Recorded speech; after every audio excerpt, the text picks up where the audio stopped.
Hey, Maendeleolab folks, welcome back. Today we're talking about security groups. So quickly, what is a security group? Is basically behaves like a stateful firewall, and it gets applied to an elastic network interface in AWS. Security groups is concerned is only in one direction. What I mean by this is say if I allow inbound access to this VM virtual machine from this network 10.0.0.8, and I'm only allowing this network to access this virtual machine on port 22, which is TCP. This is for SSH. This means that any traffic coming inbound to this elastic network interface must be SSH port 22 and must be from this network 10.0.0.8. And any traffic coming in, it's automatically returned. Because if you look at the outbound flow, I'm only allowing this VM virtual machine to go outbound on TCP port 443. And again, it is stateful because this is only in one direction. So any outbound traffic originating from this virtual machine can only access TCP port 443, and by automatically, because it is stateful, this traffic is going to be returned back. So this is really one of the ways to understand how security groups work. They work just like firewall, and you can only apply those to network interfaces running in a VPC, especially on a virtual machine like an EC2 instance.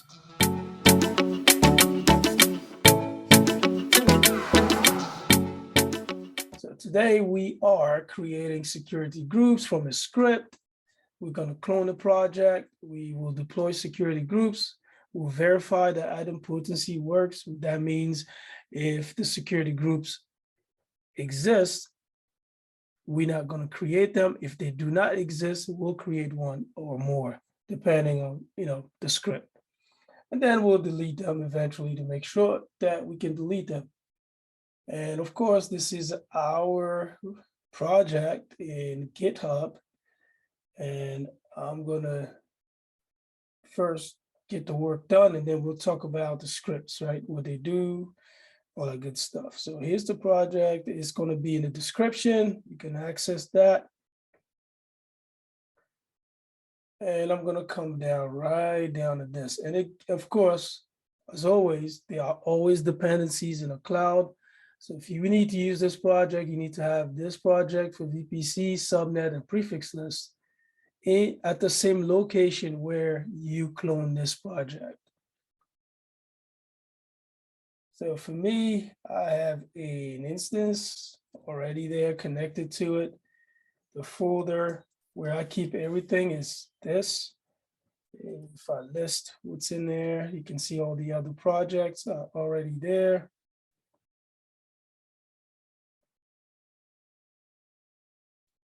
Copy this.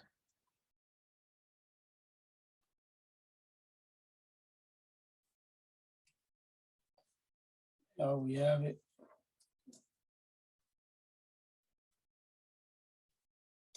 So here we are.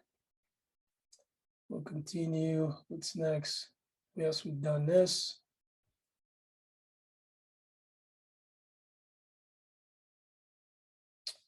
And now what we want to do is test, right? We want to test, so we're going to deploy.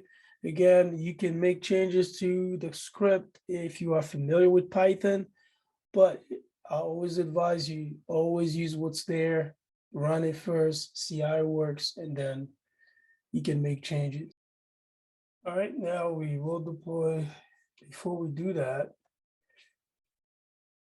let's go to the console. You can see in the console, there's nothing here. All we have is just the default security groups. We are working in US East 1 and US West 2. Also the same thing here, should be just default. Right. Gonna deploy this. As always run the script as is, see how it works. And then after that, if you want to make changes to your script, If you are familiar with Python, you can do that as well, but let's run it first. So now we're deploying security groups in US East 1. Yeah, let's see. US West 2, let's go back to US East 1. All right, US East 1, you can see we've deployed Network Dev 1 public and Network Dev 1 private security groups. This one is for public subnets interfaces, and this one's a private subnets interfaces. If I go back to US West 2, we should have, okay, right now we've created one.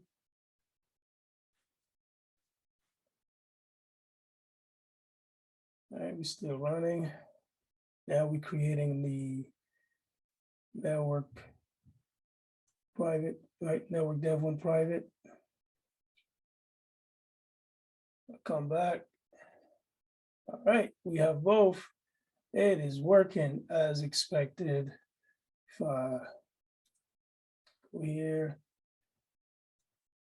inbound rule, and what I'm using is, of course, I'm using prefix list.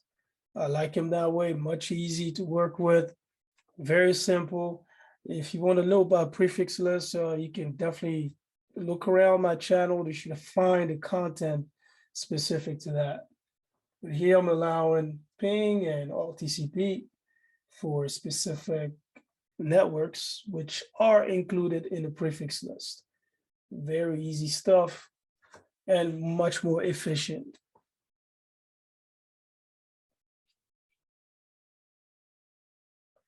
So now the next thing is for us to delete the security groups that we created just to test and make sure they work.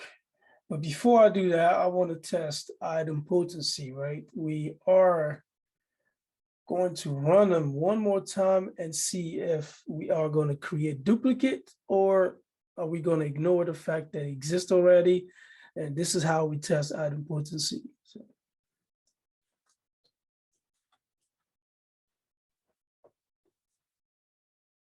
all right, you can see there are some, within AWS CLI, you also have some default, right, where it checks. You can see here, this was from my script, says it already exists.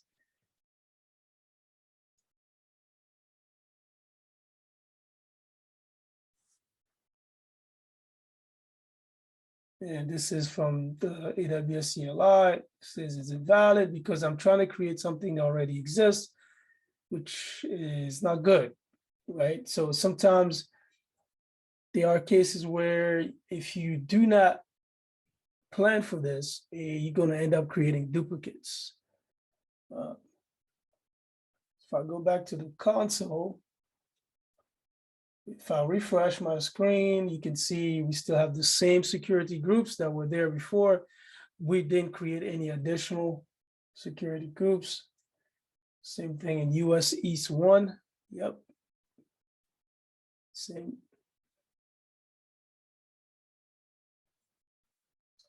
All right. All right, next thing and last thing to do is to delete them, make sure the delete script works.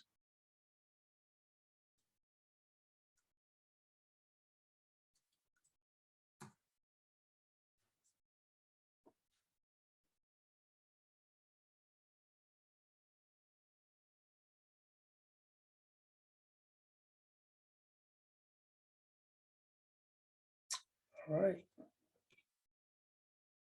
So that was quick, and they were deleted. Same thing in US West 2.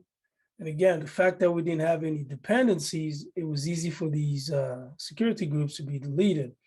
But let's say I had them associated with a network interface, running that script of deleting them wouldn't have worked.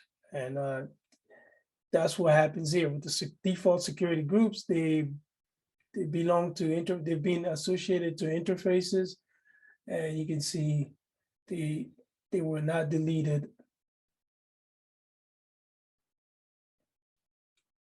Yep. The next thing I want to do is cover the scripts just a little bit before we end this.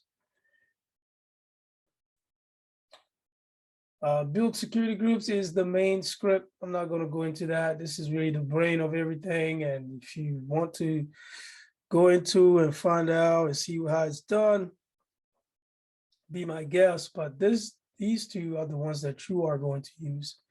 So I'll start with this one. Very simple. Of course, we have a list of regions. So we can add, you can just add regions here in this list and it's going to deploy, right? As a standard, it's going to deploy the same name security groups and just makes life easier. And what we're doing here, we're creating a security group. Then we add a rule, right? And we reference a prefix list. And then we finally update the rule with the description. This is the, it's basically the flow of the script. And again, we are leveraging the AWS CLI using Python. So I'm using Python to, to basically to make API calls, sending instructions to the AWS environment to create these resources. So quite simple. We create security group, add rule, referencing a prefix list, and then we update the rule with the description. And this is what we're doing here. You can see here, we create it. Then we create the rule, right? This is what we do here. Then we update the description.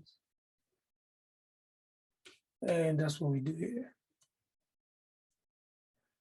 And this goes on for the next security group. Same process, nothing different.